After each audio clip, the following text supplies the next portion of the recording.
ಪ್ರಪಂಚದಲ್ಲಿ ತಾಯಿ ಪ್ರೀತಿಗಿಂತ ದೊಡ್ಡ ಆಯುಧ ಯಾವ್ದಿದೆ? ನಿನ್ ವಯಸ್ಸಿಗೂ ಮಾತಿಗೂ ಯಾವ ಸಂಬಂಧನೂ ಇಲ್ಲ. ಸರಿ ಬಿಡು, ನೀನ್ ಎಲ್ಲಿಗೆ ಹೋಗ್ಬೇಕೀಗ? ಅದ್ ಗೊತ್ತಿದ್ದಿದ್ರೆ ನಾನ್ ಯಾವಾಗ್ಲೂ ಹೋಗ್ತಿದ್ದೆ. ಮತ್ತೆ ಎಲ್ಲಿರ್ತೀಯ? ಅದ್ ಗೊತ್ತಿರೋದ್ರಿಂದಾನೇ ಇಲ್ಲಿಗ್ ಬಂದಿರೋದು. ನೀನ್ ಇದೇ ಊರಲ್ಲಿರೋದಾದ್ರೆ ನನ್ ಜೊತೆನೇ ಇರು. ನನಗ್ ಜೊತೆ ಆದ ಹಾಗೂ ಆಗತ್ತೆ, ನನ್ನ ಕಾಪಾಡಿದ್ದಕ್ಕೆ ನಿನ್ ಋಣನ ತೀರಿಸಿದ ಹಾಗೂ ಆಗತ್ತೆ.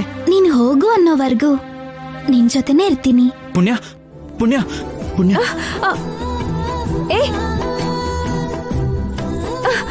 ನಿಂಗೇನು ಆಗಿಲ್ಲ ಅಲ್ವಾ? ಆ ಭುಜಂಗ ನಿನ್ಗೇನು ಮಾಡಿಲ್ಲ ಅಲ್ವಾ? ಈ ಹುಡುಗಿ ಬರೋದು 1 ನಿಮಿಷ ತಡ ಆಗಿದ್ದಿದ್ರು ಆ ಭುಜಂಗನ್ ವಿಷಕ್ಕೆ ಬಲಿ ಆಗಿರ್ತಾ ಇದ್ದೆ. ಸರಿಯಾದ ಸಮಯಕ್ಕೆ ದೇವ್ರ ತರ ಬಂದ್ ಕಾಪಾಡಿದ್ಲು.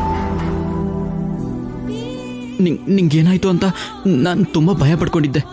ನನ್ನ ಪ್ರಾಣ ಹೋದ್ರೂ ಸರಿ, ನಿನ್ನ ಕಾಪಾಡಬೇಕು ಅಂತ ಬಂದೆ. ನನ್ನ ಅದೃಷ್ಟ ಚೆನ್ನಾಗಿತ್ತು, ಅದಕ್ಕೆ ನಿನಗೇನೂ ಆಗಿಲ್ಲ.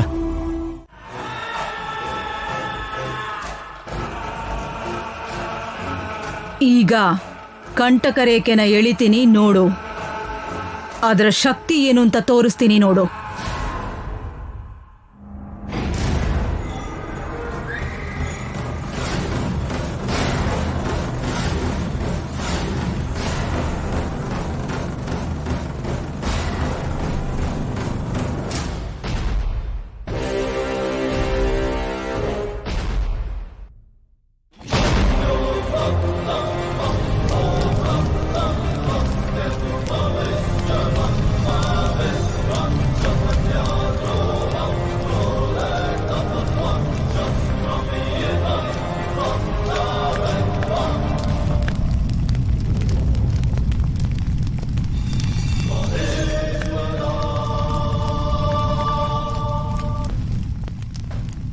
ನೋಡಿದ್ಯಾ?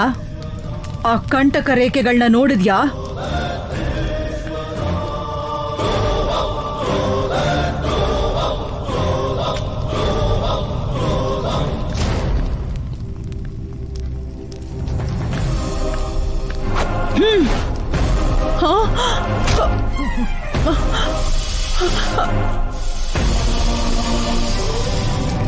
ಹಾವು.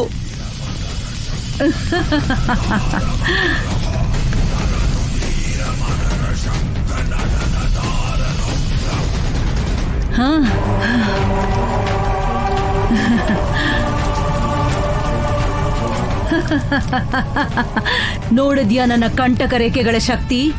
ನಾಗ ಜಾತಿನೇ ಆಗ್ಲಿ, ನಾಗ ಶಕ್ತಿನೇ ಆಗ್ಲಿ, ನಿಧಿ ನಿಮ್ಗೆ ಸಿಗಬಾರ್ದು ಅಂತ ಅನ್ಕೊಂಡಿರೋರು ಕೂಡ ಈ ಬೆಂಕಿಯಲ್ಲಿ ಕಾಲಿಟ್ಟ ತಕ್ಷಣ ಆ ಹಾವಿನ ತರನೇ ಸಾಯ್ತಾರೆ.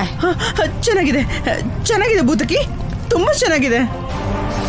ಈ ಕಂಟಕ ರೇಖೆ ಶಕ್ತಿ ಎಷ್ಟು ಅದ್ಭುತವಾಗಿದೆ ಅಂತ ನನಗೀಗ ಗೊತ್ತಾಗ್ತಾ ಇದೆ.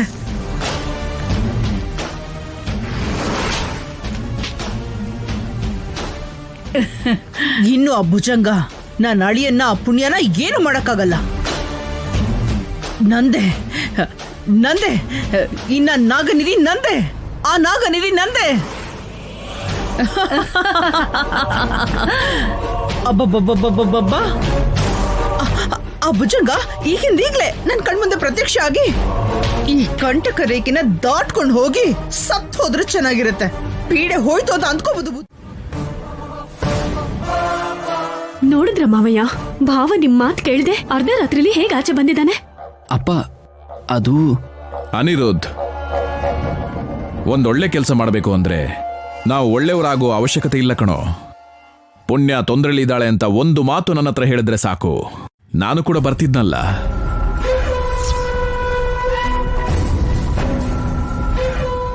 ಹೇಳೋಣ ಅನ್ಕೊಂಡೆ ಅಪ್ಪ, ಆದ್ರೆ ಹೇಳಿದ್ರೆ ನೀವು ಬಿಡಲ್ಲ ಅಂತ ಹೇಳ್ದೇನೆ ಬಂದಿದ್ದಾನೆ ಮಾವಯ್ಯ.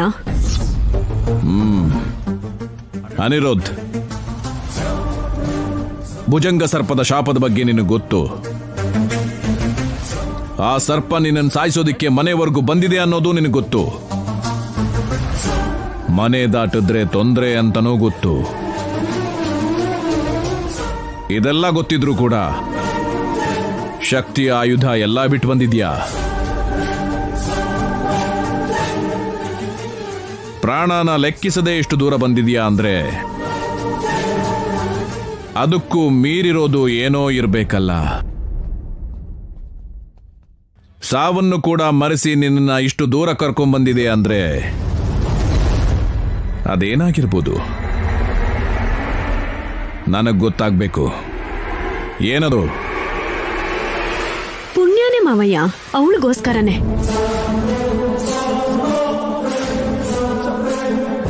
ಅದು ಅಪ್ಪ ಭುಜಂಗ ಪುಣ್ಯನ ಸಾಯಿಸುತ್ತೇನೋ ಅಂತ. ಶಭಾಷ್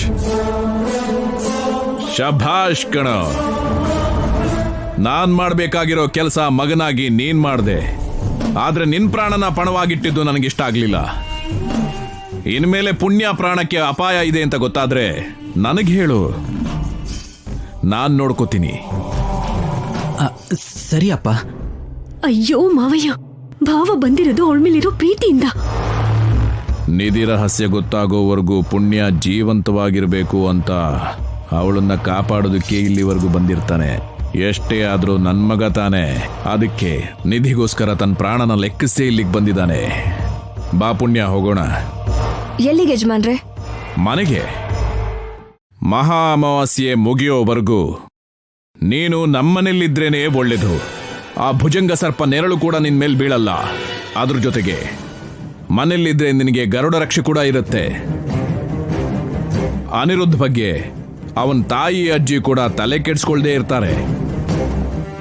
ಹೋಗೋಣವಾ?